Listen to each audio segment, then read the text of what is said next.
Hello बच्चे लोग, इस वीडियो की शुरुआत मैं एक शायरी से करता हूँ। खुदी को कर इतना बुलंद कि खुदा बंदे से पूछे तेरी रजा क्या है। तो बच्चे लोग, आप लोग अपने हौसले को कभी मत मारो और सपने को मत खत्म करो। सपने देखो और सपने को साकार करने के लिए अपने हौसला को बुलंद करो। अगर आपकी हौसला बुलंद है तो आप अपने लक्ष्य को पक्का प्राप्त करोगे। तो समाज में एक माहौल बनता है कि कोई खास लक्ष्य खास तरह से ही प्राप्त किया जा सकता है। मैं घुमा फिरा के नहीं, मैं अस्पष्ट बात करना चाहता हूँ। करने की ज़रूरत है समाज में कि आईआईटी और मेडिकल की तैयारी वही कर सकता है, वही compete कर सकता है जो कोटा जाएगा या कॉरपोरेट कोचिंग ज्वाइन करे। और यह बात हकीकत से कोसों दूर है प्यारे बच्चों लोग। कोटा का रिजल्ट और उस पर जो आने वाली खर्चाएं को देखोगे तो उसके सापेक्ष हमारे शहर का बच्चा बहुत अच्छा परफॉर्मेंस करता है। ऐसा बच्चा जो घर से निकलता है, किसी लॉज में हॉस्टल में रहता है, खुद से खाना बनाता है और अलग अलग कोचिंग जा कर के क्लासेस लेता है, फिर घर आता है, फिर उसको पढ़ता है। प्रॉपर केयर नहीं होने के बावजूद जिस तरह से वो परफॉर्मेंस देता है वह कोटा के बच्चे से कई गुना बेहतर होता है। फिर बच्चे सफल क्यों नहीं हो पाते? उसके रिस्पेक्ट डाटा नहीं है कि यहाँ के बच्चे कम सफल होते हैं या वहाँ के बच्चे कम सफल होते हैं। मैं तो मानता हूँ, मैं लॉजिक दे रहा हूँ कि कोटा में जो बच्चे जाते हैं उस बच्चे पे खर्च कितना आता है और बच्चा क्यों जाता है। बच्चा कोटा या किसी कोचिंग संस्थान में दिल्ली में या कहीं पर ज्वाइन करता है कि मुझे इंजीनियरिंग की तैयारी करना है या हमें नीट का तैयारी करना है, तो इंजीनियरिंग और नीट के बैच को ज्वाइन करता है। उसके हिसाब से वहाँ पढ़ाई चलती है, उसके खर्चा और उसके सारे बातों को आप कंपेयर कर लो। और हमारे दरभंगा जैसे शहर और इंडिया में जो ऐसा शहर होगा वहाँ जो पढ़ाई करता है बच्चा, उसके दिमाग में तो पहले से सेट कर दिया जाता है कि तुमसे इंजीनियरिंग मेडिकल नहीं हो सकता है। तुम अच्छे इंटेलिजेंट स्टूडेंट तो हो लेकिन तुम्हारे पास तो कोचिंग नहीं है, तुम्हारे पास तो क्लासेस उस तरह का नहीं है। तो इस तरह का शहर का टीचर आपको मेडिकल इंजीनियरिंग की तैयारी नहीं करवा सकते हैं। इस तरह की भ्रामक प्रचार आप लोगों के बीच परोसा जाता है और उसमें कुछ यहाँ के टीचर भी इन्वॉल्व होते हैं। यहाँ के टीचर्स भी इस चीज़ को कहते रहते हैं या इस चीज़ को बोलते हैं। ये कायरता है, इस कायरता से निकलना होगा यहाँ के टीचरों को। प्यारे बच्चे लोग, मैं ये कहना चाहता हूँ कि अगर आप क्लास 10th पास किए हो, 11th में आए हो या 12th में हो या पास आउट हो, तो अपने सपने को मत मरने दो। तुम अपने हौसले को कमज़ोर मत होने दो। तुम अपने शहर से अपने बदौलत एक सही मार्गदर्शन में तुम अपने लक्ष्य को, अपने सपने को प्राप्त कर सकते हो। तुम मेडिकल compete कर सकते हो, आईआईटी क्रैक कर सकते हो, जी मेन क्वालिफाई कर सकते हो, लेकिन तुम्हारा हौसला बुलंद होनी चाहिए। यहाँ के बच्चे के हौसले में क्यों हौसला पस्त होता है? तो उसको माहौल तोड़ता है। एक दूसरा, जिस तरह से हमें पढ़ना चाहिए उस सही गाइडलाइन को हम फॉलो नहीं करते हैं।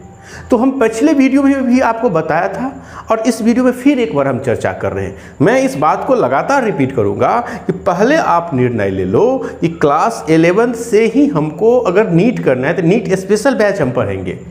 नीट की प्रिपरेशन हमें क्लास 11 से करनी है। यहाँ पर क्या, पहले बोर्ड कर लो तब तैयारी कंपटीशन का करना। बकवास। और समझिए आपके लक्ष्य पर वो आघात कर रहा है ऐसे बोलने वाले लोग। आप 11 से प्रॉपर ढंग से पढ़ाई करो। मान लो आपका लेवल बहुत वीक है तो अपने लेवल को सुधारने के लिए नीचे लेवल तक जाओ और ऐसे टीचर्स से मार्गदर्शन लो जो तुम्हारे लेवल में इम्प्रूवमेंट करे अकॉर्डिंग टू योर एबिलिटी। तुम्हारी क्षमता तुमको जज करके आपकी कमजोरी को दूर करे और आपको मजबूत करे। तो प्यारे बच्चे, मैं ये कहना चाहता हूँ, अगर आपका लक्ष्य है कि हमको डॉक्टर बनना है, हमको इंजीनियर बनना है और आपके पापा का आमदनी उतनी अच्छी नहीं है, आप छोटे से शहर में रहते हो, तो आप अपने लक्ष्य को मत मरने दो। आप अगर दरभंगा शहर में हो तो हमसे डायरेक्ट जुड़ो। अगर आप दरभंगा शहर से बाहर हो, अगर आपको कोई टीचर्स डायरेक्ट गाइडलाइन नहीं दे रहा है, तो ऑनलाइन के माध्यम से हमसे जुड़ सकते हैं, हमसे सलाह ले सकते हैं। मैं आपको ज़रूर आपके हौसला को बढ़ाऊंगा और एक मार्गदर्शन करूंगा।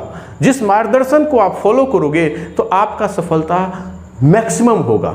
और एक चीज़ बता देता हूं, अगर तुम 11th और 12th में बेहतर ढंग से पढ़ते हो, इंजीनियरिंग मेडिकल की तैयारी के लेवल से पढ़ते हो, ये मान करके कि 12th सिर्फ करना है जबकि तुमको इंजीनियरिंग करना था, तो इतना तो पक्का है कि तुम्हारा 12th बहुत बेहतर ढंग से होगा। तुम्हारा मैथ्स, फिजिक्स, केमिस्ट्री या बायोलॉजी जो भी सब्जेक्ट रखे हो उस पर तुम्हारा ग्रिप बढ़ेगा, क्योंकि तुम्हारे अंदर एक कंपटीशन का जो एटीट्यूड होगा, कंपटीशन के प्रोसेस से पढ़ाई करोगे तो तुमको हर कंटेंट को समझने में तुम ज़्यादा समय दे पाओगे। क्योंकि एक जब दबाव होता है तो आदमी उस दबाव में ज़्यादा से ज़्यादा काम कर लेता है। इसलिए प्यारे बच्चे लोग, आप अपने लक्ष्य को निर्धारित करो कि हमको IIT करना है। जिस शहर में है, जहाँ है, जो भी परिस्थिति है, ये जरूरी नहीं है कि आप महंगा बुक लो। हम आपको बता रहे हैं छोटे छोटे कम दाम में आप NCERT खरीद लो, आप एग्जाम्पलर ले लो, आप SC वर्मा ले लो। इस तरह के आप सेकेंड हैंड बुक स्टॉल पे जा कर के अच्छे राइटर्स का आपको कम दाम में बुक मिल जाएगा, उसका कलेक्शन करो। फंडामेंटल कॉन्सेप्ट पर ध्यान दो, चाहे फिजिक्स का, केमिस्ट्री और मैथ का जो बेसिक कॉन्सेप्ट है उसको समझो, उस कॉन्सेप्ट पे ज़्यादा से ज़्यादा क्वेश्चन प्रैक्टिस करो, आपका तैयारी बेहतर होगा। साथ ही साथ अगर मेडिकल का तैयारी करना चाहते हो तो चैप्टर वाइज मेडिकल का जो क्वेश्चन बैंक है उसे खरीद लो।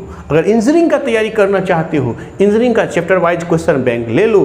जो चैप्टर तुम पढ़ते जाते हो उस चैप्टर से तुम जो मेडिकल और इंजीनियरिंग में जो क्वेश्चन आता है उस पर ध्यान से देखो, कुछ बनता है, नहीं बनता है तो क्यों नहीं बन रहा है, उतने गहराई में अपने कॉन्सेप्ट को ढूंढो, अपने आइडिया को इतना इम्प्रूव करो कि उस बात को पकड़ करके उस क्वेश्चन को सॉल्व कर सको।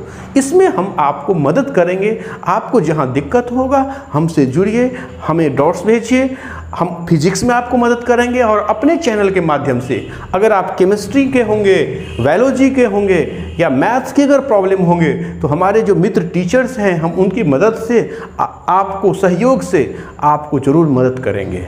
तो मैं ये कहना चाहता हूँ कि प्यारे बच्चे लोग, जिनके पापा की आमदनी बहुत ज़्यादा नहीं है लेकिन सपना कि हम देश की सबसे बेहतरीन IIT कॉलेज में, सबसे बेहतरीन मेडिकल कॉलेज में पढ़ना चाहता हूँ, अपने लक्ष्य को मत मारो उसके डर से कि वो बहुत सारे बच्चे को बहुत सुविधाएं हैं जो कोटा में, LN में बड़े बड़े टीचर्स पढ़ाते हैं, इसलिए उसके सामने में मैं उसका मुकाबला नहीं कर सकता हूँ। ऐसा गलत है यार, उसको भी उतना ही टाइम मिल रहा है, उसको भी उतना ही, तुमको उतना ही टाइम मिल रहा है। तुम्हारे लिए दिन रात उतना समय का है, उसके लिए भी उतना समय का है।